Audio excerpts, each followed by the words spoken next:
अस्सलाम वालेकुम, मैं हूं शेफ नून।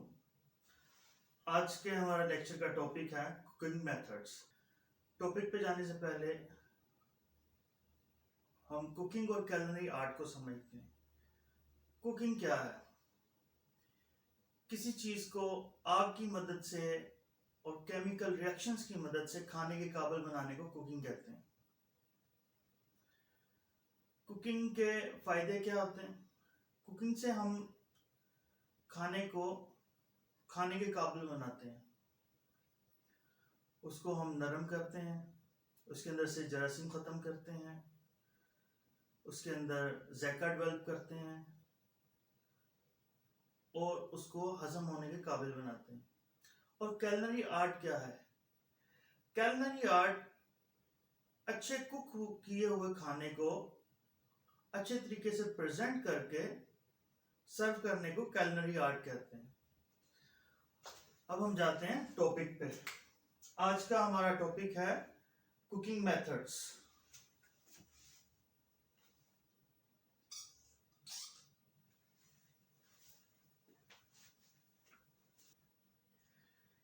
कुकिंग मेथड्स को मैं 3 हिस्सों में डिवाइड करता हूं, जिससे हमें कुकिंग मेथड्स को समझने में आसानी होगी।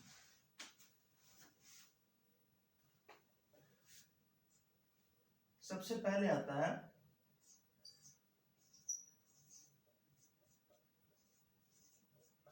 Dry heat cooking method. इसको हम मजीद 2 हिस्सों में कैटेगराइज करते हैं।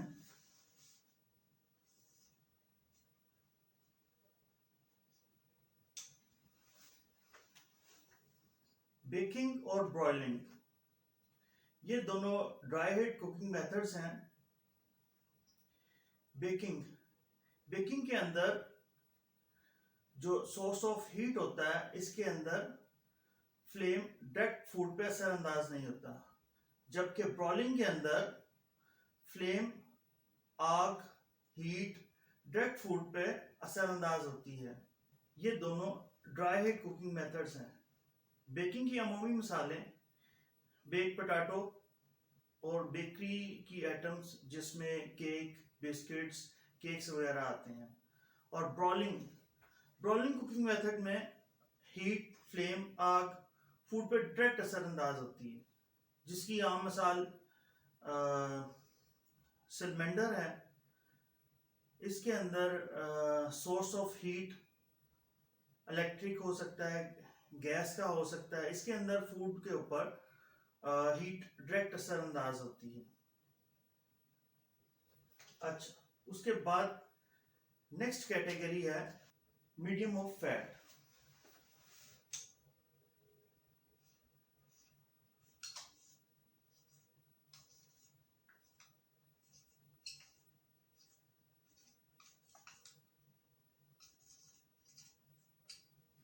मीडियम ऑफ ऑयल,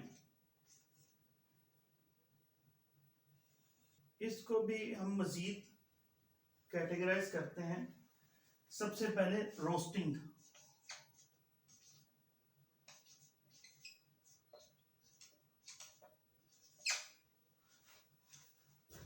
रोस्टिंग को आगे मजीद कैटेगराइज करते हैं।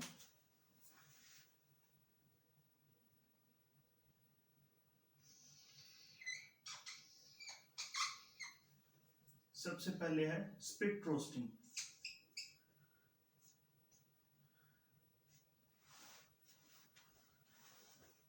उसके बाद है तंदूर।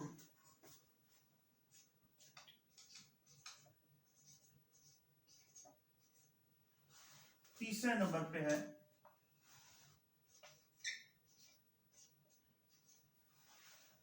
Pot roasting.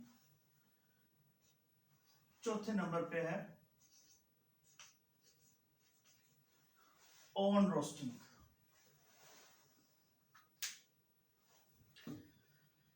सबसे पहले हम रोस्टिंग को समझते हैं कि रोस्टिंग क्या है। रोस्टिंग खाना पकाने का एक ऐसा तरीका है जिसके अंदर हम खाने को डिफरेंट टाइप ऑफ हीट के जरिए टेंडर बनाते हैं, इसको कैरमलाइज कलर देते हैं और इसकी कोटिंग को क्रिस्पी करते हैं, इसको हम रोस्टिंग बोलते हैं। रोस्टिंग डिफरेंट तरीकों से की जाती है, जिसके अंदर सबसे पहले आते हैं स्पिट रोस्टिंग। स्पिट रोस्टिंग के अंदर जो सोर्स ऑफ फ्लेम या सोर्स ऑफ हीट है वो डायरेक्ट खाने के ऊपर असरअंदाज नहीं हो रहा होता, या फूड डायरेक्ट फ्लेम के ऊपर नहीं आता, बल्कि इसको साइड से हीट दी जाती है और फूड एक साइड पे मुसलसल घूम रहा होता है, जिसकी आम मिसालें शौरमा, सज्जी, डिफरेंट किस्म के रोस्ट हैं, जिसके अंदर आपने देखा होगा कि साइड से इसको हीट मिल रही होती है और फूड मुसलसल घूम रहा होता है। उसके बाद आ जाता है तंदूर रोस्टिंग। तंदूर रोस्टिंग की आम मिसालें चिकन तंदूरी, फिश तंदूरी, नान, ब्रेड वगैरह हैं। उसके बाद है पोर्क रोस्टिंग। पोर्क रोस्टिंग में हम मीट, वेजिटेबल वगैरह या किसी और चीज़ को एक बर्तन में रोस्ट करते हैं, जिसको हम नीचे से इसको हीट देते हैं। पोर्क रोस्टिंग की एक और मिसाल कैस्ट्रोल रोस्टिंग भी है, जिसके अंदर कैस्ट्रोल शीशे का भी हो सकता है, स्टील का भी हो सकता है।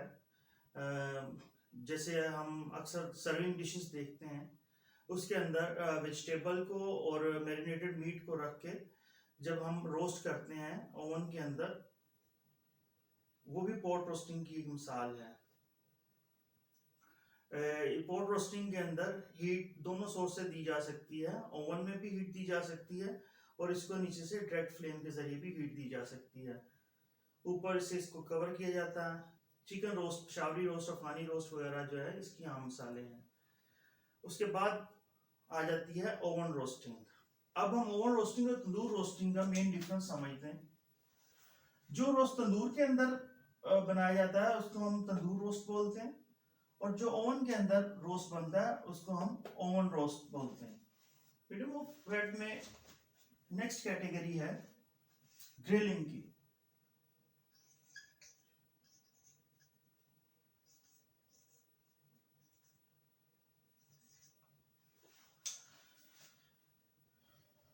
ग्रिलिंग को भी हम दो हिस्सों में डिवाइड करते हैं।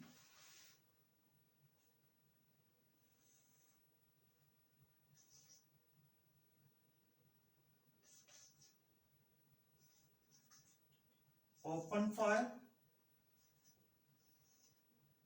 दूसरा सिलेंडर।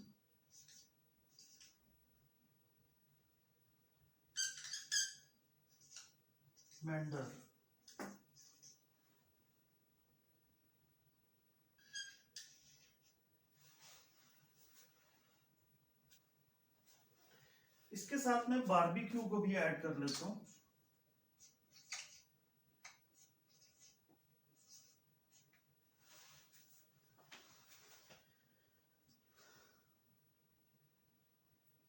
जब हम गोश्त या वेजिटेबल को डायरेक्ट कोयले या गैस के फ्लेम के ऊपर पकाते हैं तो हम उसको ओपन फायर ग्रिलिंग बोलते हैं। सिलेंडर ग्रिलिंग और ओपन फायर ग्रिलिंग के अंदर जो मेन डिफरेंट है वो सोर्स ऑफ हीट का है। सिलेंडर के अंदर ऊपर से खाने को इलेक्ट्रिक या गैस बर्नर से हीट दी जाती है, जबकि ओपन फायर ग्रिलिंग के अंदर कोयले या गैस का फ्लेम यूज किया जाता है। अच्छा, ओपन फायर ग्रिलिंग और बारबेक्यू में मेन डिफरेंट क्या है? जब हम ग्रिल में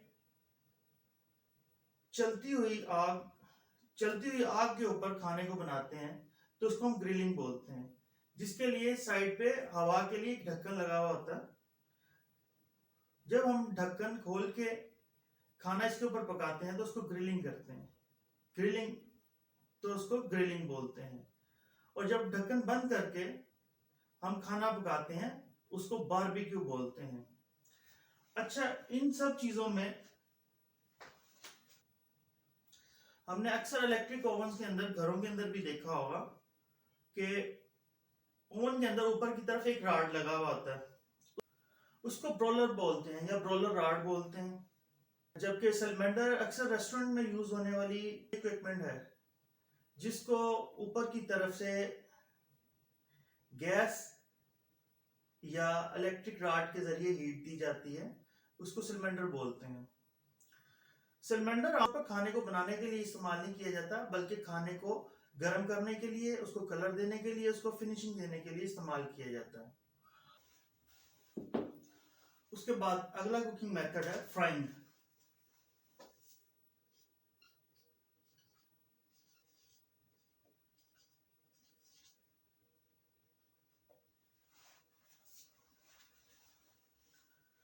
फ्राइंग, इसको भी मैं 3 कैटेगरीज में डिवाइड करता हूं।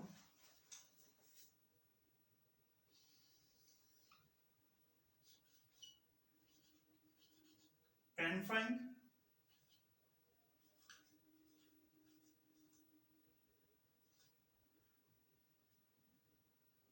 शैलो फ्राइंग,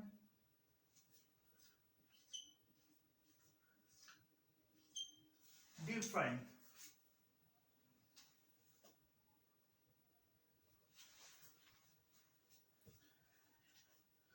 पैन फ्राइंग जिससे नाम से ही वाजे हो रहा है, पैन या कढ़ाई वगैरह में की गई स्टे फ्राइंग, इसकी पैन फ्राइंग की आम मिसालें। पैन फ्राइंग में अमूमन बटर, ऑयल या किसी और किस्म की फैट यूज की जाती है। फ्राइंग एक फास्ट कुकिंग मेथड है। पैन फ्राइंग में बनने वाली चीज़ों की आम मिसालें स्टे फ्राई वेजिटेबल, चिकन और फ्राइड राइस वगैरह है। अब आपको समझ में आ रहा होगा कि एग फ्राइड राइस को फ्राइड राइस क्यों कहा जाता है। उसके बाद शैलो फ्राइंग। शैलो फ्राइंग में पैन, हॉट प्लेट या सरफेस यूज की जाती है, वो बिल्कुल सीधी होती है। इसके अंदर पहले ऑयल को पैन के ऊपर डाल के गर्म किया जाता है, फिर अमूमन मैरिनेटेड या कोटेड मीट इसके ऊपर पहले एक साइड से पकाया जाता है, फिर दूसरी साइड से पकाया जाता है, जिससे मीट के जूसेस जो है वो उसके अंदर सेव रहते हैं। साइड सेयर होने की वजह से ये कम ऑयल जज़ब करता है। जबकि डीप फैट फ्राइंग नाम से ही वाजे है, इसके अंदर खाना पूरा फैट के अंदर डिप हुआ हुआ होता है। इसकी आम मिसाल जो है वो French fries, fried fish, nuggets, समोसे, पकोड़े वगैरह इसकी आम मिसालें हैं। अगली कैटेगरी है मीडियम ऑफ लिक्विड।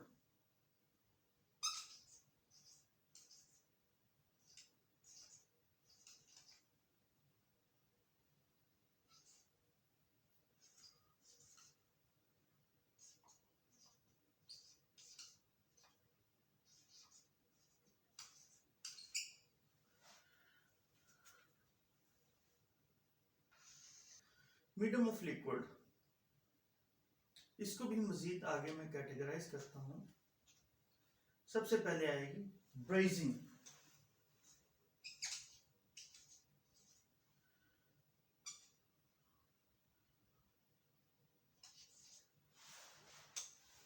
दूसरे नंबर पे आएगी स्टीयरिंग। तीसरे नंबर पे आएगी स्टीमिंग।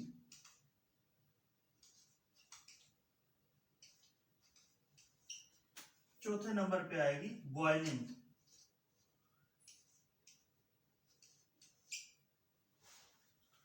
और पांचवें नंबर पे आएगी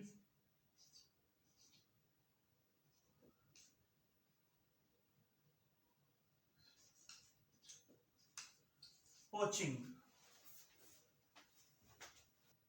ब्रेजिंग ये एक कदरे सुस्त कुकिंग मेथड है। इसके अंदर मीट के बड़े पीसेस को और वेजिटेबल को एक बर्तन के अंदर लिया जाता है।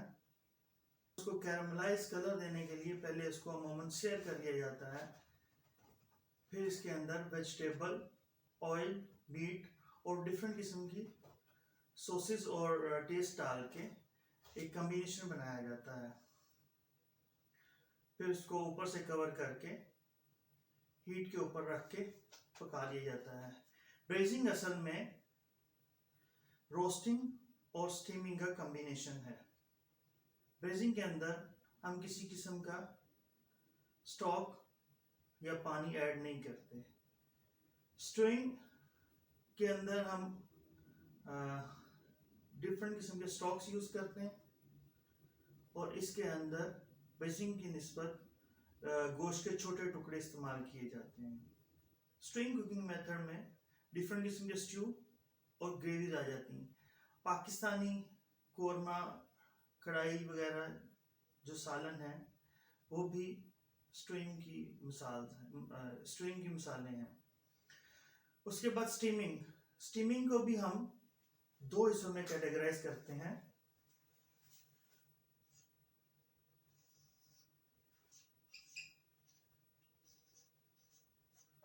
Direct steaming and direct steaming और इनडायरेक्ट स्टीमिंग। डायरेक्ट स्टीमिंग के अंदर हम किसी बर्तन में पानी लेके उसकी स्टीम बना के उसके ऊपर हम स्टीमर रख के इसके अंदर हम डिफरेंट किस्म की चीज़ें स्टीम करते हैं, जिसके अंदर चिकन, फिश, राइस वगैरह स्टीम करते हैं। चाइनीज बम्बू स्टीमर वगैरह भी डायरेक्ट स्टीमिंग की मिसालें हैं।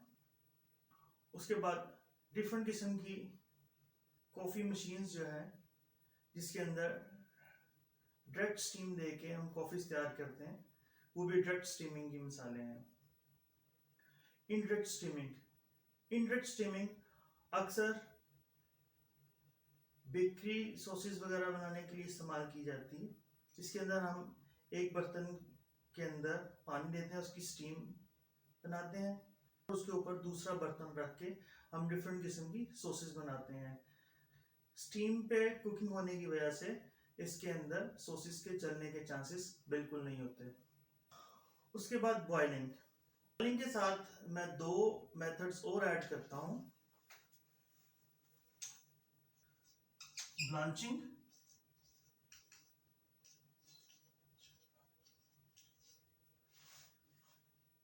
और सिमरिंग।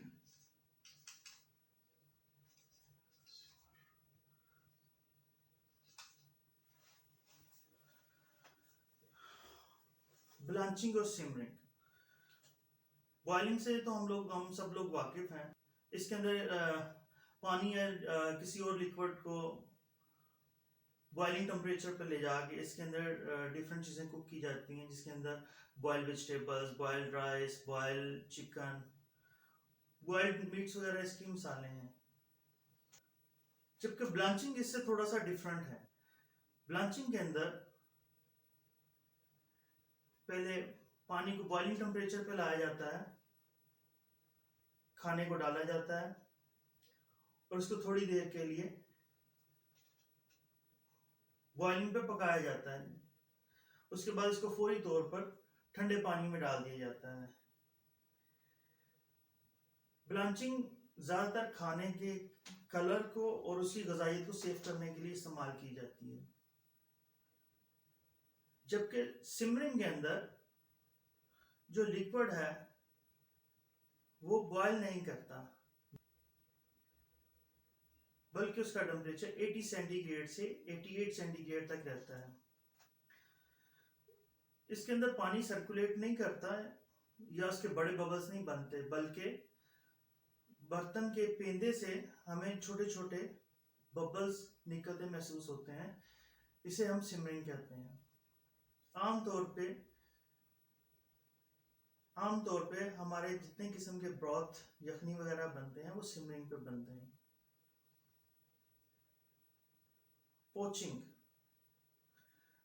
पोचिंग ये भी एक स्लो कुकिंग मेथड है। पोचिंग अक्सर प्रोटीन और खाने की ग़ज़ाइयत को महफूज करके खाना पकाने के लिए इस्तेमाल की जाती है। पोचिंग के अंदर पानी का टेम्परेचर 60 to 80 सेंटीग्रेड तक रहता है। इसकी आम मिसालें पोच एग, पोच फिश, पोच चिकन वगैरह हैं। मेरे ख्याल से हम कुकिंग मेथड्स को बड़े अच्छे तरीके से समझ चुके हैं। अगर मज़ीद किसी किस्म का कोई सवाल आपके जहन में हो तो आप कमेंट बॉक्स में लिख के मेरे से पूछ सकते हैं। वीडियो को लाइक कीजिए, शेयर कीजिए और मेरे चैनल को सब्सक्राइब कीजिए ताकि मज़ीद अच्छी वीडियोस आप तक पहुंच सकें। अल्लाह हाफ़िज़।